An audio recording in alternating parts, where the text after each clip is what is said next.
Anybody not know what an interrogator is? Okay.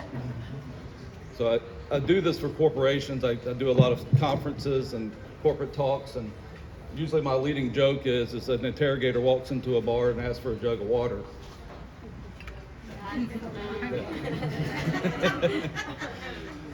No, it's just a joke. We always had plenty of water. So, no, I'd spent kind of my journey. Give you a little bit of background on my journey. As a teenager, I was kicked out of my house. I was homeless, and my escape was joining the military. I ended up going in the Army, got in touch with an Army recruiter, and they had me sit down and take the ASVAB, and I scored really high on my ASVAB, and they said, we think we're going to send you in a different direction, so we're going to give you another test. And they gave me a test that's called a D-Lab, and what a D-Lab is a completely made-up language that the military came up with, and then they test your ability to be able to pick up the nuances of a language. And so apparently I did really well with that, so they ended up sending me to the Defense Language Institute out in Monterey, California. And my first language that I learned was Korean, and then over the course of 8 years I picked up Mandarin, Chinese, Russian, and German along the way. Okay. So, and then they sent me to Intel School, Fort Huachuca, Arizona. Yep. I live there. Yep. Sierra Vista, beautiful, beautiful place because there's nothing there except the base. Yep. So, but I went through interrogation school. I was cross-trained. I was part of a generation that we started being cross-trained with counterintelligence. Just so that you understand what counterintelligence is, basically our job is to hunt down other spies. And so we were cross-trained with that, with interrogation and our linguistic skills. And then my first deployment was in Korea. So I got to do a lot of different things. I got to do a lot of cool things and really enjoyed my time while I was in.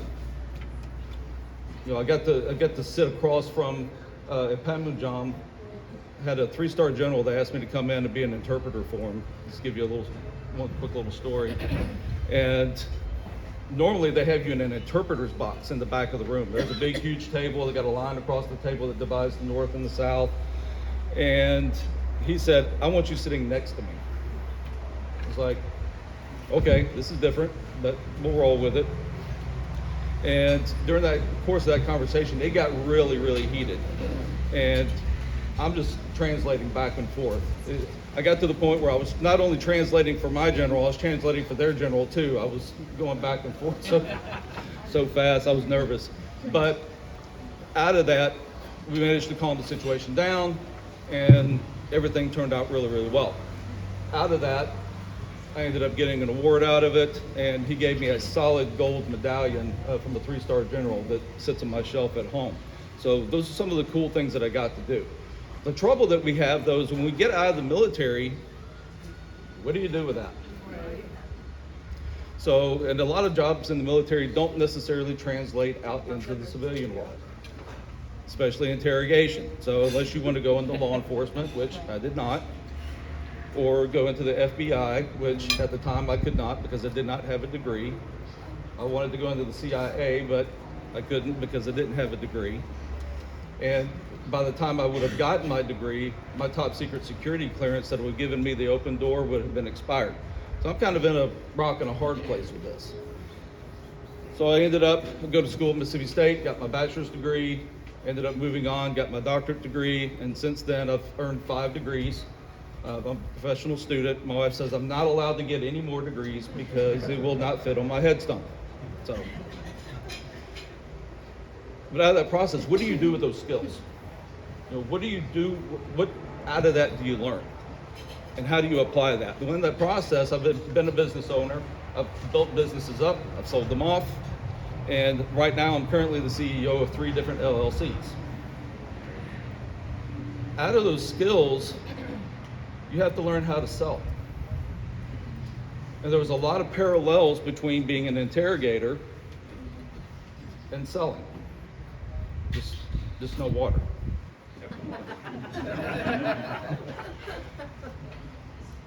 The main thing about interrogation, though, is that you've got to be able to, the really, really great interrogators are the ones that are able to go in, sit down, initiate a conversation, be able to build rapport, establish a need for them to be able to cooperate with you, without leverage and be able to get the information that you need or be able to accomplish your goal. Is that not sales? Absolutely it is. And then you translate that over into leadership. If you're selling, are you leading? Are you leading? Yes. What are you trying to lead them to? To buy what you have to sell. That's leadership. And so you learn to take all these little skills and little nuances. You have to learn how to figure out what people value. You've got to be able to build that connection and build that rapport. And there's a lot of different scenarios as far as sales are concerned. There's a lot of different job titles and job skills and self-employed, and there's a range of skills. You may have something that's a pre-planned where you've got business to business type negotiations that need to take place. That requires a specific approach. That requires a specific amount of preparation for that. Versus if you're out at like a vendor fair and you're just trying to sort through all the people that are walking through to find the people that want to buy what you have to sell. It's a sifting process. And there's a different approach with that. And being able to engage somebody, and in 3 to 5 minutes, because when I've taught this, when you do vendor fairs, you give yourself 3 to 5 minutes. If they're not willing to commit and talk to you beyond that about actually committing to something, let them go. Hand them a card, say, hope you have a nice day, and let them go. Because the longer that you're sitting there talking to them, who else is passing by? Other potential customers that might actually buy what you have to sell. One of the other key things that I was able to apply as well was nonverbal communication. Being able to read people. So a couple of the classes that I took, I went through the Read Interrogation course, which was put on by the FBI. So that class didn't really translate over into anything in the civilian world, because that one was based off being able to take somebody's written statement and be able to determine whether they falsified information in a written statement and be able to break down their handwriting. The other class that I did get to take was put on by the Mossad from Israel, the Israel Intelligence Agency. It was called the Laboratory of Scientific Interrogation. That one was being able to read people, being able to break down nonverbal cues, being able to tell what's going on in somebody's head without them verbalizing it. We would even have situations where if we were in a more permanent detainment type facility, which I didn't get to do that a whole lot, I was out in the field most of the time, but we would have people that their job, we have cameras set up, they're filming the interview.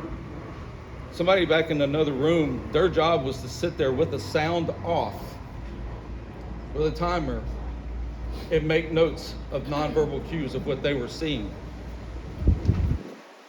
and being able to determine whether somebody was being truthful, if we were kind of rattling them, all those things. And then we had little cues. Little things like, if you have somebody, everybody talks about the importance of eye contact, right? When you're talking to somebody, maintaining eye contact. There are some exceptions to that. You have people that are ADHD. I squirrel real bad. Matter of fact, my squirrel is so bad. When I was in the first grade, I was tested for mental retardation because I couldn't sit and focus. I was 5-second Davis. I had about that long of an attention span. And when they gave me the IQ test, turns out I was exactly the opposite. Also, if you're talking to people that have a security type background, first responders, police, military, anything along those lines, what's the number one thing that runs through their head? Safety. So if you're in a public place and you're sitting there talking to them and they keep darting eyes away, what are they looking at? They're looking at the environment. They're taking in people that are walking by. So are they shutting you out, not listening to you? No, they're absolutely listening to you. They're taking in everything that you're saying, but they're also taking in everything around.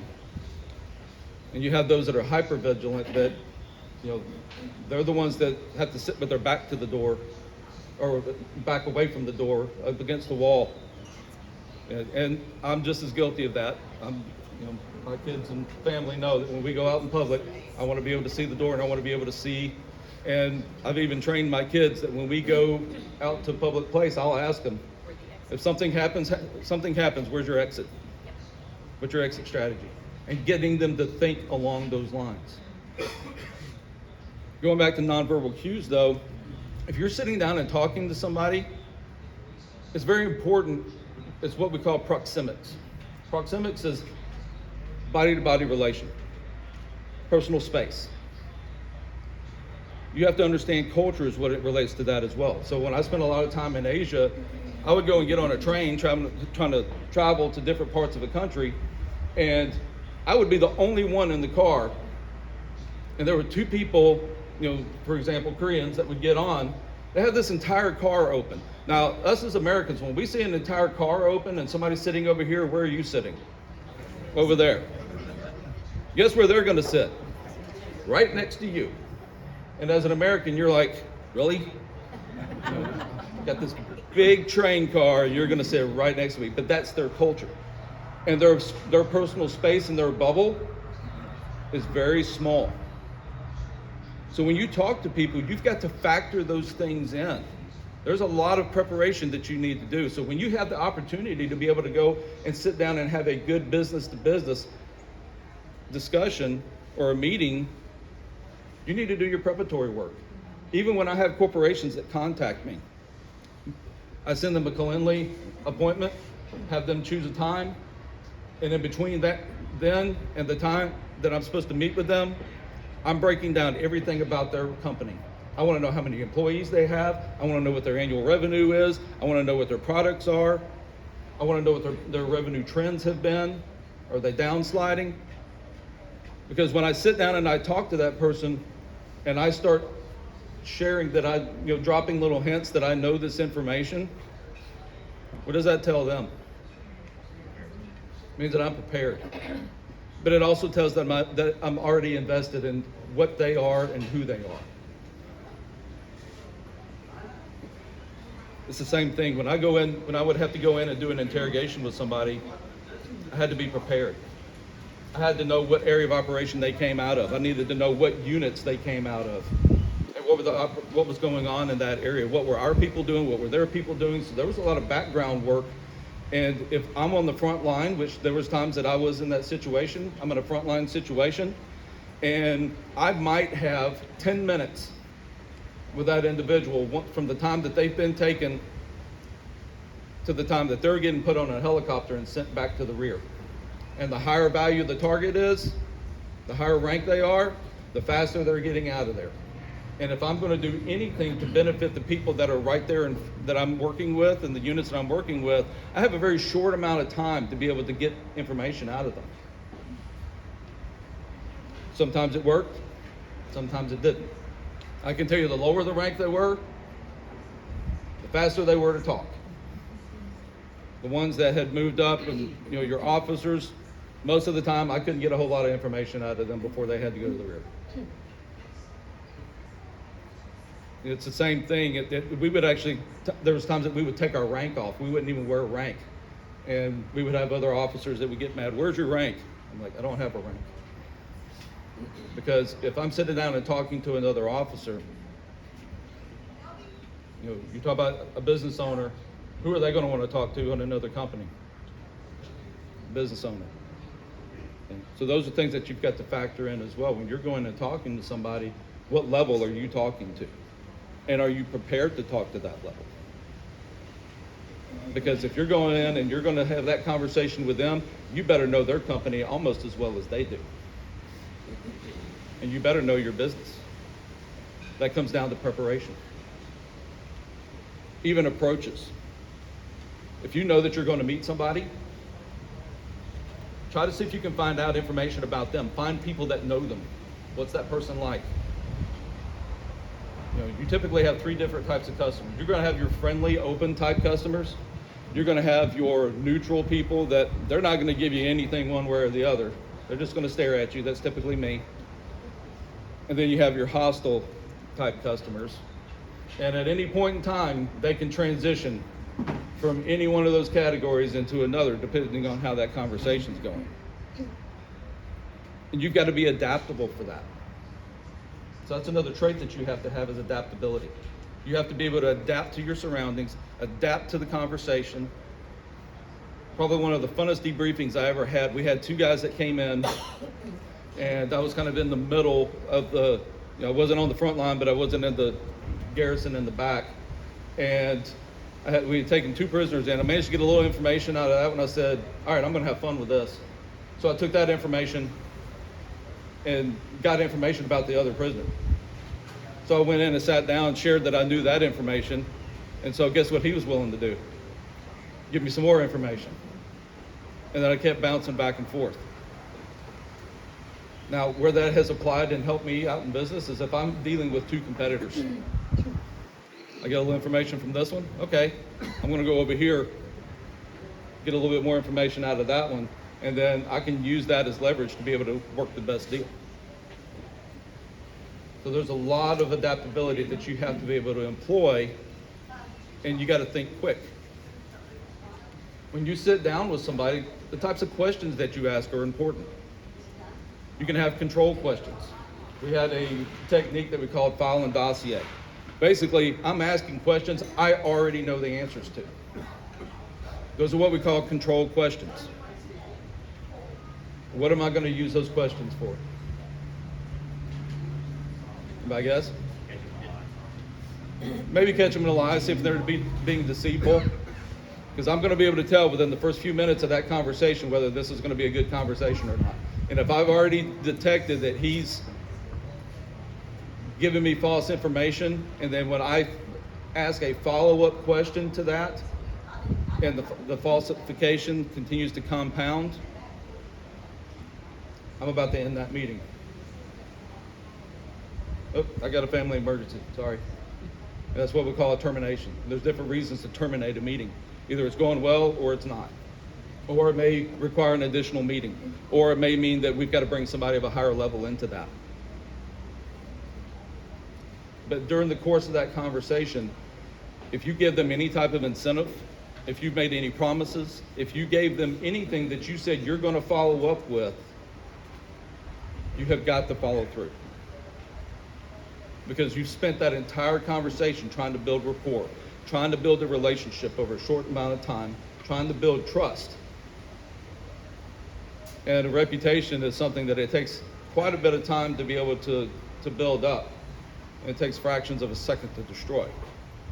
And something as simple as simply not following up and doing what you say you're going to do when you say you're going to do it. If you give them a deadline, you better meet that deadline. Because you're building a relationship. Because if you get them to buy something from you one time, what do you hope they're going to do? Come back. You're also going to want them to refer people to you. And it's all based on that relationship. How many of you that are business owners have more than 50% of your business coming from referrals? Should be more. Should be more. Okay. I had a practice for a number of years, and the majority of my practice came from referrals. I had to do a lot of advertising and doing those things right, to get started. But once I got going, you should be building a machine that runs itself, and the way it runs itself is referrals. Asking them, hey, who do you know that I can help? Who do you know that I can be able to provide this service to? And that comes down to your motivation. And this is the last thing that I'll wrap up with. Okay? What's your motivation? How many would say that your motivation when you sit down and talk to somebody is just to get the sell? Anybody ever listen to Zig Ziglar? Yes. Zig Ziglar said the best thing that you can do is provide service. You provide the service. And if your intent is where it needs to be, everything else will take care of itself. So you can't get stressed about the outcomes. And it's very easy, especially as a new business owner, to get stressed about the outcomes. You get so focused and emotionally attached to the outcome that you can actually screw yourself up. Don't get attached to the outcome. Be attached to the service and know that it's going to take care of itself. Thank you for your time.